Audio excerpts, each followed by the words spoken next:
Welcome to the Rap Soul Podcast, where we dive deep into the world of music that moves our hearts and gets our feet tapping. This is the intersection of rap and soul music from the 80s, 90s, and 2000s. We appreciate you for listening. Share this podcast with a friend or family member who loves music as much as you do. The podcast is hosted by 12 Kyle. Next up, the Rap Soul Podcast. Welcome to another edition of the Rap Soul Podcast. If you found this podcast because someone sent it to you and they told you it was dope, thank you and welcome. If you found this podcast just randomly surfing the internet, thank you and welcome. If you found this podcast because someone wrote it on the side of a bus, thank you and welcome. I am your host, 12 Kyle. And again, this is the Rap Soul Podcast. This is the intersection of rap and soul music, as well as hip hop and R&B music from the 80s, 90s, and the 2000s. This is the best music podcast that you've never heard until right now. And I thank you for showing up. On this episode, what I want to talk about is top 5.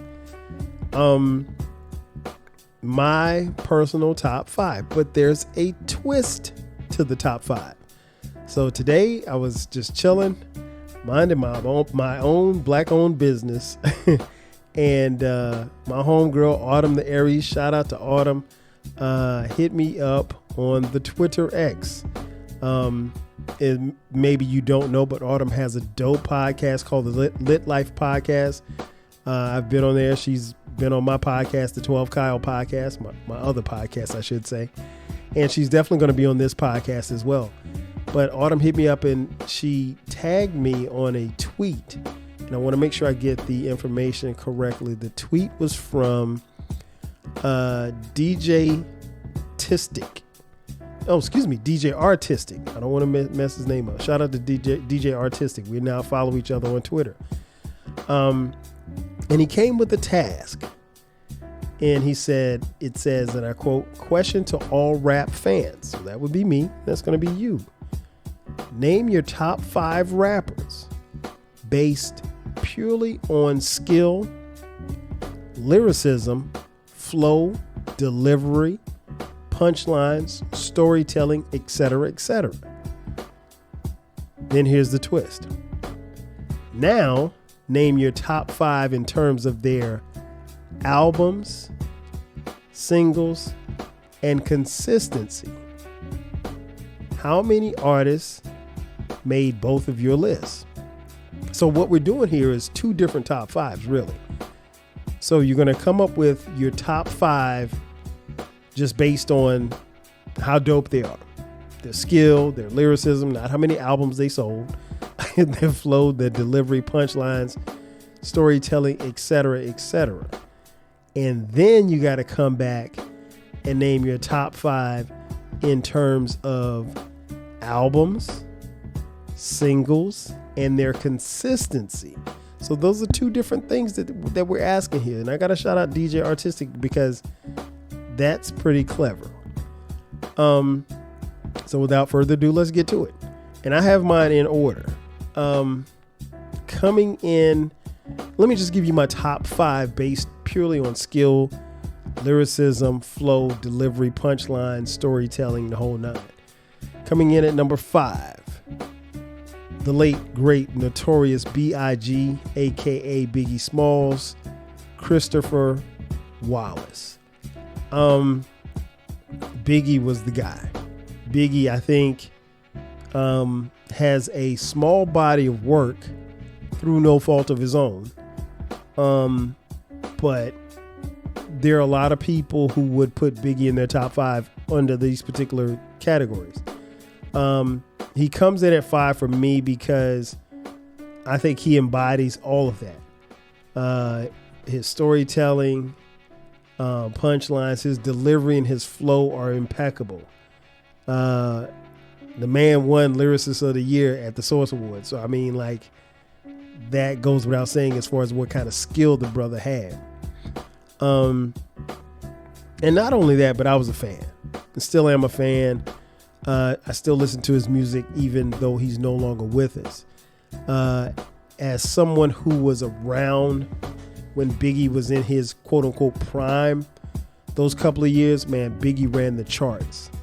But we're not talking about charts here, but his skill set and his skill level was unmatched. And I'll be lying if I said that I didn't miss him, because I do.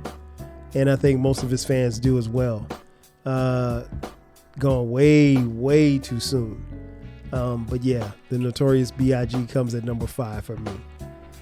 Coming in at number 4 of my top 5, based purely on skill, lyricism, flow, delivery, punchline, storytelling, etc. My number 4,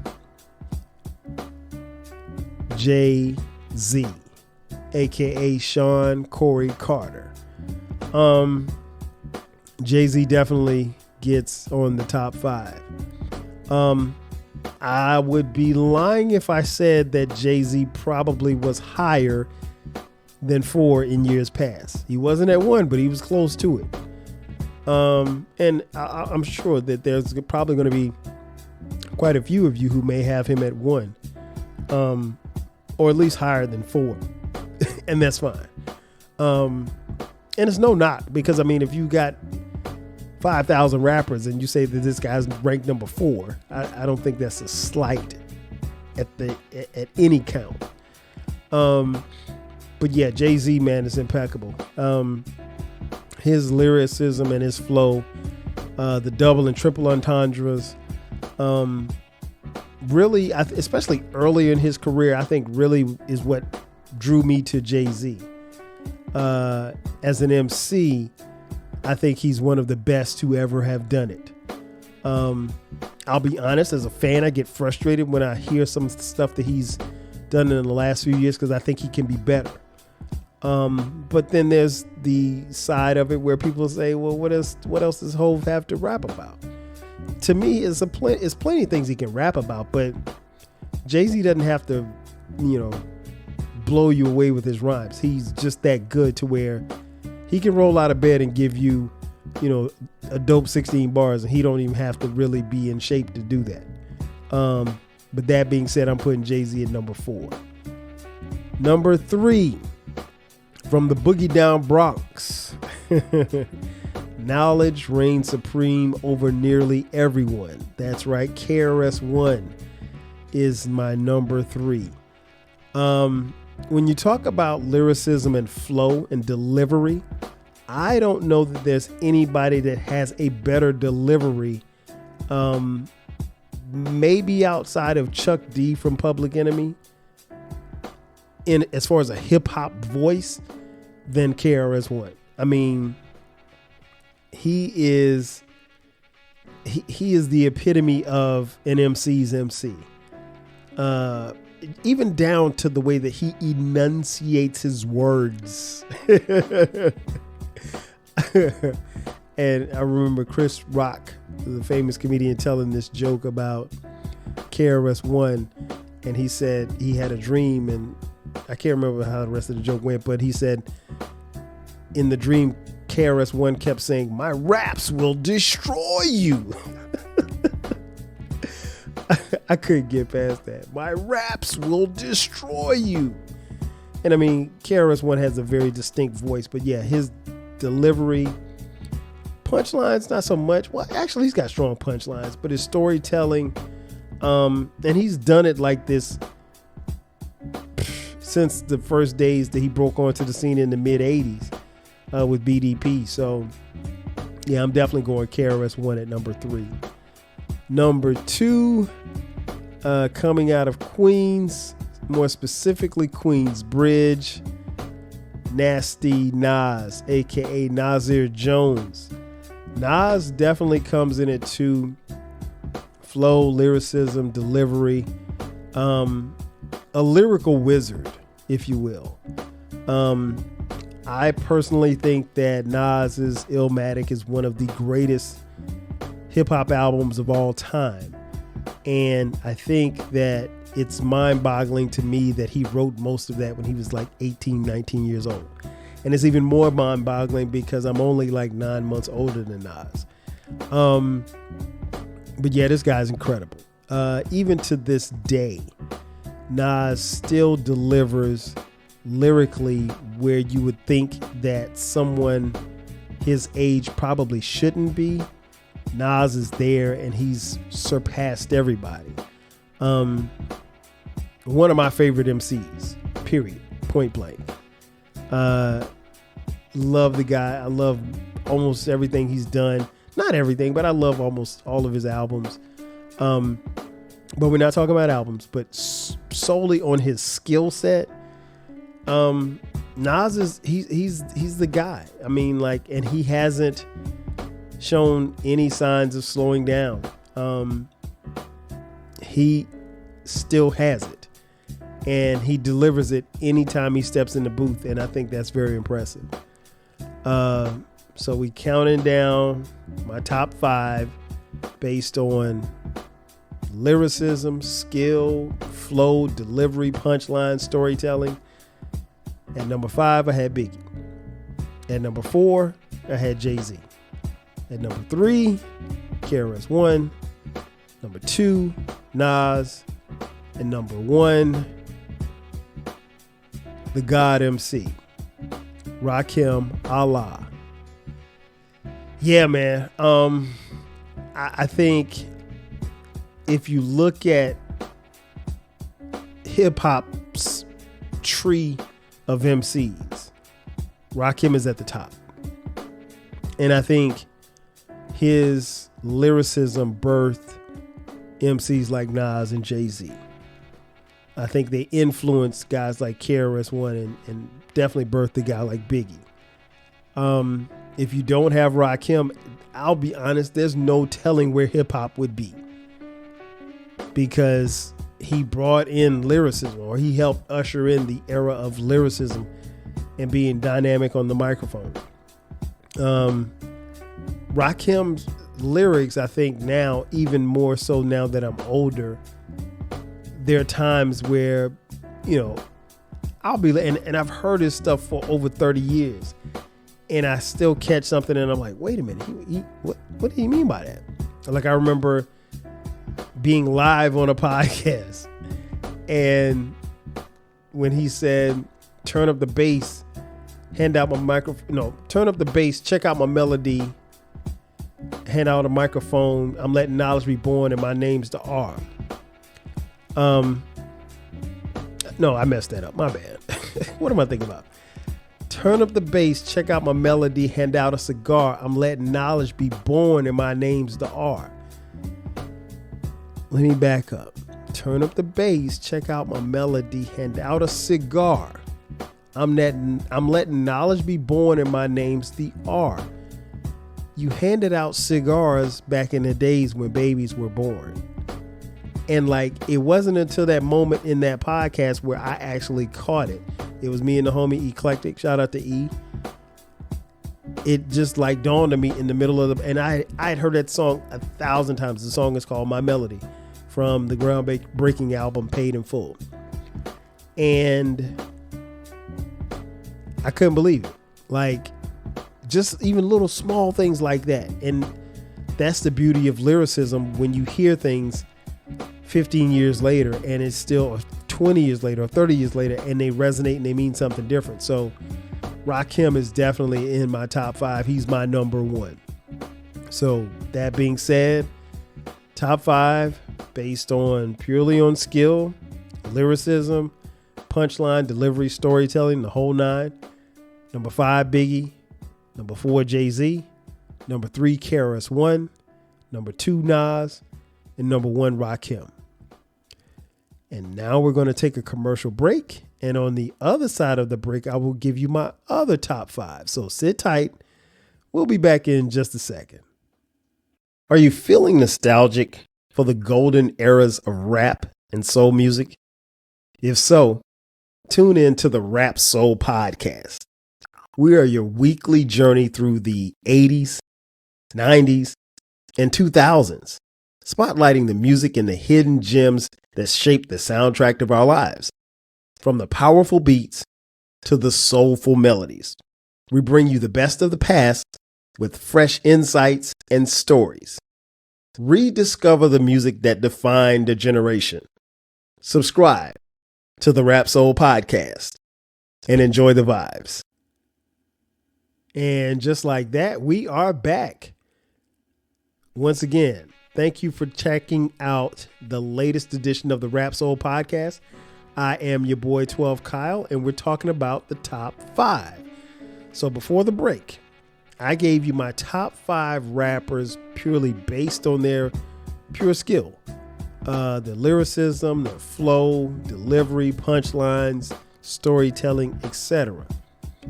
Now, this is where DJ Artistic had us flip it. Now you have to name your top 5 in terms of albums, in terms of singles, and in terms of consistency. So, with that said, let's get it started. Coming in at number 5, Ladies Love Cool James. That's right, LL Cool J. You could make a case, and I'm not mad at anybody who makes this case. You could make a case that he could be number 1. The self-proclaimed GOAT has been consistent, and he's done it for so many years. I mean, like, it's not even funny. And at the time of this recording, he's released an album this year in 2024, and it's a smash. And it's wild to think that he went away for so long from the music, and he came back and he's still dope. And almost as dope as he was back in 85, 86. But his albums, I think from, Bigger and Deffer to Mama Said Knock You Out to the Mr. Smith album, he delivered. Now, I think he had a couple of duds in there, but, that happens. And I think, for me personally, I think that's probably why I couldn't put him higher than 5.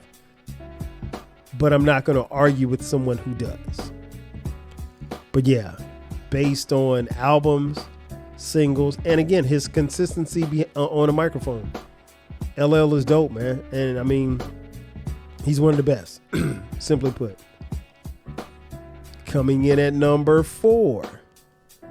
Shout out to H-Town, Houston's own, Scarface. Scarface is my guy. I go back to Scarface, man. I remember hearing Mr. Scarface for the first time. And it was different because, like, the dude was from the South and there weren't a lot of Southern rappers at the time. And he was dope. And his storytelling was crazy. You go back to some of those old Ghetto Boys albums. Listen, storytelling was crazy. But again, it ain't even about that in this particular category. We're talking about singles and albums and his level of consistency. And Scarface has delivered on all of those. And I think one of the things that I love about his albums is that they're different themes and they represent in a lot of ways where he was in his life. If you think about, an album like The Diary, which, I think this year is 30 years old. He was in a dark place in his life, but that spawned some great music. And when you listen to it now, it sounds just as dope or just as fresh as it did 30 years ago. And I think that speaks volumes about that. And Scarface has always been consistent when it comes to singles. And, earlier this year, he rocked the Tiny Desk series. And that was crazy. And that really reinvigorated people and reminded people of just how dope Scarface is. He's always been consistent. Always. So yeah, I got Face at number 4. Number 3, a guy who has not been out as long as some of the other MCs that I'm going to mention, but his albums, his singles, and his consistency has been A1 from the first album, and that is Compton's own K. Dot, aka Kendrick Lamar. Listen, Kendrick Lamar is one of the best MCs, period. Kendrick Lamar is one of the most consistent MCs, period. Kendrick Lamar has not disappointed me in anything that he's put out thus far. There's been some things that I didn't like as much as I like the others, but from starting off at Section 80 to Good Kid, Mad City to Pimp a Butterfly to Damn to Mr. Morale and the Big Steppers. I didn't like Damn as much as everybody else did, but it was a dope album. But those first three, and you guys know if you've been watching and listening to this podcast, had the homie Beezy 430 on, and Beezy and I talked about, Kendrick's championship run. If you have not heard that podcast, go back and listen. It's like the second episode that I did. It's called a three-peat, Kendrick Lamar. But yeah, Kendrick's been the model of consistency. He doesn't have to come out every year, but he's done it. He's done it. I couldn't think of it. And here's the thing. He's at he's at 3 now. When it's all said and done, he could be at 1 if he keeps on this run. I'll be just that honest with you. He's been that dope. Coming in at number 2, Marcy Project's own Sean Corey Carter, again Jay-Z. Yeah, Jay-Z definitely is going to be on here. Some would make the case that Jay should be 1. If you have him at 1, I'm not going to argue. I mean, he's told you how many summers he held you down. Jay-Z at one point in time in his career was putting out an album, I think every year or every 18 months or so. And when he wasn't doing that, he was on singles and soundtracks and everything. And he always delivered. Now, I will say this much. I think the quality of his albums fell off after American Gangster. Jay hasn't produced an album that I liked since American Gangster, but he's been consistent. It's just, I haven't gotten into him. But if you look at Jay-Z's discography from Reasonable Doubt to American Gangster, ain't nobody touching it. I mean, that run of albums I think is incredible. No duds. I mean, a lot of people don't like Volume 1. I love that album. Sans 3 songs, but other than those 3 songs, I think it's phenomenal. But yeah, you can make the case that Jay-Z could be at 1. If you said he's at 1, I'm cool with that. I'm not even going to argue with you. But I would love to hear your thoughts on where you would have Jay-Z and his albums and singles and consistency. Coming in at number 1. Again, Nas. Yeah, man, I got Nas at 1. I got Nas at 1 because he's made some incredible albums. He's made some banging singles. And I think particularly when you think about this run that he's had probably the last 4 or 5 years, this run that he's had working with Hit Boy, producer extraordinaire, nobody's touching him. Jay-Z can't go get a Hit Boy or Premier or anybody for that matter and crank out 6 dope albums as Nas did, with one producer. I think it was 6, 5, or it's either 5 or 6. I can't remember. But yeah, the King's Disease series, I think, put Nas over the top as far as consistency. And I think if Nas goes into the studio and makes another album tomorrow, I think it's gonna be dope because I think that he's catching his second wind. And I mean, like, he had a little run there where things were kind of shaky. I mean, we remember Nostradamus.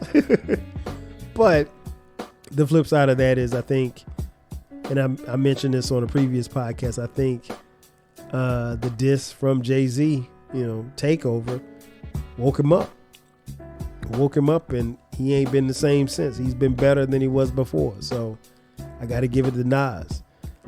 So just to recap, my top 5 in terms of albums, singles, and consistency. Number 5, LL Cool J.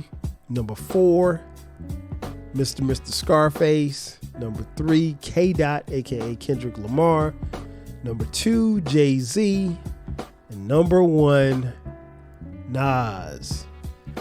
Yeah, man. So in conclusion, I think I gotta thank DJ Artistic for tweeting this, and I gotta thank Autumn the Aries for even mentioning it and tagging me on it, because I didn't see it. And as soon as she tagged me, I looked at it. I said, "Oh, that's this week's podcast." So I had to come in and do it today, jump in the booth and knock it out. But yeah, I think it's interesting, and I don't necessarily know that there are any wrong answers. I would love to hear your feedback on this. So hit me up. That is going to do it for me. Thanks again for checking out the Rap Soul podcast. Do me a favor. Do yourself a favor. Subscribe, and subscribe. Also, share this podcast with anybody else who you think that are music fans. We want to get the word out. We want people to know what we got cooking over here. And like I said, it's the intersection of rap music, soul music, hip hop, and R&B from the 80s, 90s, and 2000s. This, I will say this again, this is the best music podcast that you've never heard. But actually, you just heard it. So now you know. This is the best music podcast in the space that we're in. You can listen to this podcast on all streaming platforms. Wherever you heard this podcast, that's where you can find it, and subscribe. We also have a YouTube channel. Go to YouTube, like, subscribe there, share it with your friends. Also, keep in mind on the YouTube page, we have both audio and video. So if you want to look at it, or if you want to listen to it, you can do both. And also follow me on social media, Rap Soul Podcast across the board. On Twitter X, Facebook, Instagram, Threads, TikTok. We're everywhere. As I mentioned a little earlier, we do have a place where you can continue the conversation. Go to our Reddit page. Our Reddit page, the Rap Soul Podcast is there, and continue the discussion there. And last but not least, if you'd like to financially contribute to the podcast, you can hit us up on Cash App, $TWELVEKYLE.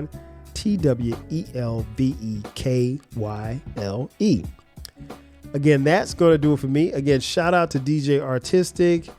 Shout out to the homie, Autumn the Aries. Appreciate you, Autumn, as always, for coming through and blessing me with a topic that I wasn't even looking for. But as always, again, Autumn, I appreciate you. That's going to do it for me. I will catch you guys next time. 5,000. Thank you for listening. This concludes the episode. Be sure to subscribe to the Rap Soul Podcast. You can find the podcast wherever you get your podcasts. Follow the podcast on social media. And feel free to continue this discussion on our Reddit page.